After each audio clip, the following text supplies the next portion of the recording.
we're gonna draw cotton candy. It's my favorite. What are we gonna draw today? Wow. Kana garte ka gubate. Kana bar. Yes, we're gonna draw cotton candy. Oh. You wanted to draw something today. What was it? A cool emoji. A cool emoji. Oh, amalle aru jira sa biddi.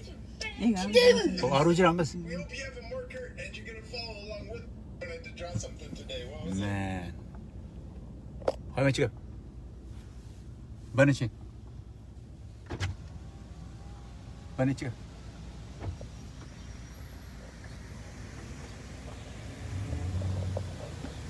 Kuno building gubachaa jiru kanadha yaa Oromoo addunyaarra jirtan hunda ilaalaa viidiyoon kun kaameruutti isinii waraabaa jirru buildingii kaleessa Minneapolis keessatti ibiddatti qabsiisanii buildingii gubateedha kun amma yoona aaraa jira dhugatti dhimma keenyaaf asiin dhufneetuma isinitti agarsiisuudhaaf waraabne kunooti kana fakkaata karaan irra darbanii hin jiru because waa hundi cufaadha karaan Minneapolis magaalaa lolli keessa deemaa jiru fakkaachaa jira dhugaa dubbachuudhaaf yoo ta'e an takkaa argan biyya kana dhufe waan akkasii kana takkaa argeen beeku magaalaa dhuma lolli itti awwajamee keessa deemuu fakkaataa jira dhugaa rabbii wow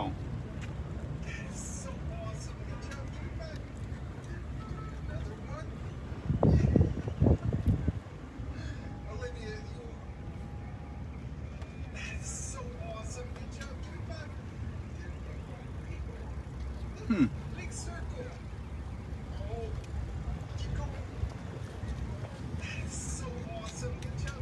wow Big circle. Oh, keep going. Lalu ini. kuno gandi kun akka jiru tama Lextri jedhama bakkitu waa hunda caccabsanii istoorota gurguddaa warra jiran akka jirutti daaraa godhanii caccabsanii kaan saamanii kaan akkan taane godhanii jiru Keep going. That is so awesome. Good job.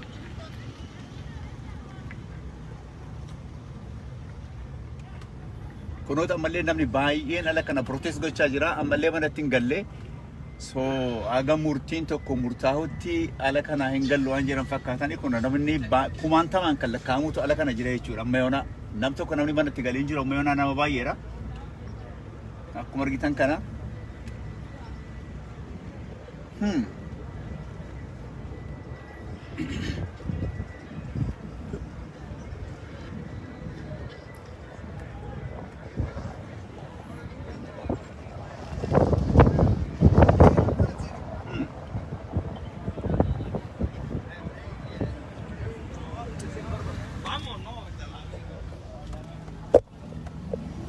wow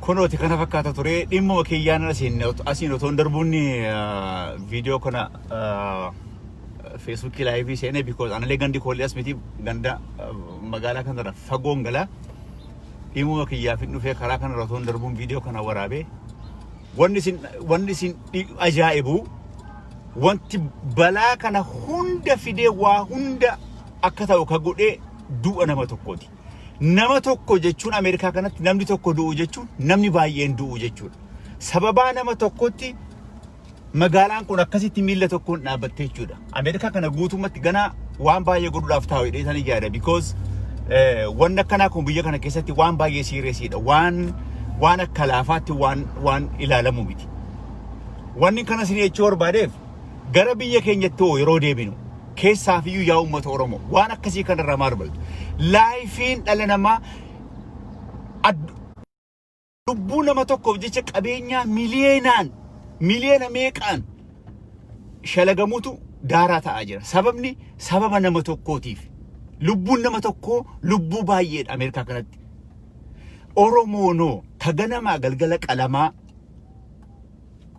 akka hoolaatti gasi ciibsanii si qalaa kanuma caljittee mana keessa teessu kan wal biran dhaabbanne kan waliin gargaarre mee waan kanarraa maal bartu? Lubbuu nama tokkoof waan kun akkasitti biyyi kun magaalaan kun miilla tokkoon dhaabbatee jechuudha. So mee barumsuma isiniif haa ta'u jennee waan akkasii kana namni hedduun viidiyoo adda addaa isinii dabarsee waraabee isinii dabarsaa ture. Anis ilaalaan ture. Mee kanarraa maal bartu? Namni tokko duuti nama tokko du'a nama baay'eeti biyya kanatti. Ati hoo yaa saba kee isayyuu qabeenya kee irratti, lafa kee irratti, ilmaan kan kee nafan, jaartiin kee naftu, qabeenyi kee nafu, abbaan manaa kee nafu, obbolaan kee nafani ganamaa galgala akkasitti si qalaa, si ajjeesaa cal jetteen taa'in. Falma erga du'uun kan kee hin oolle mirga keef loli mirga kee irratti qabsaa'iti irratti du'i.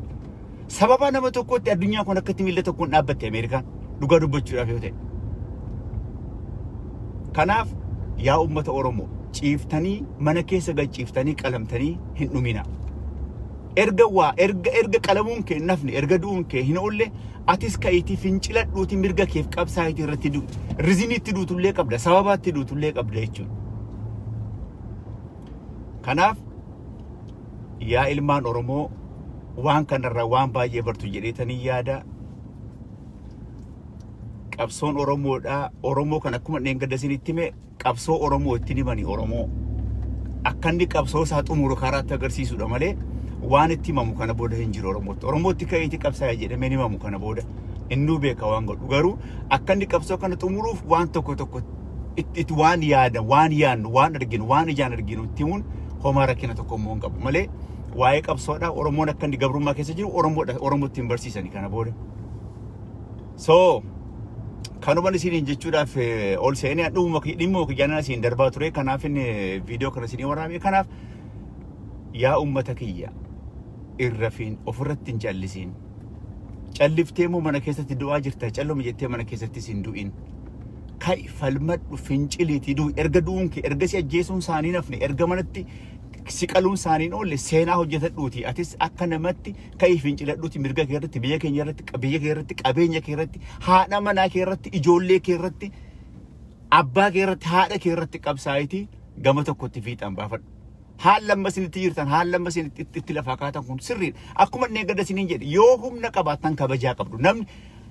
Yoo humni keessan jabaa ta'e kabajamtanii kabajaadhaan illee jiraachuudhaaf dandeessan biyya sana keessatti.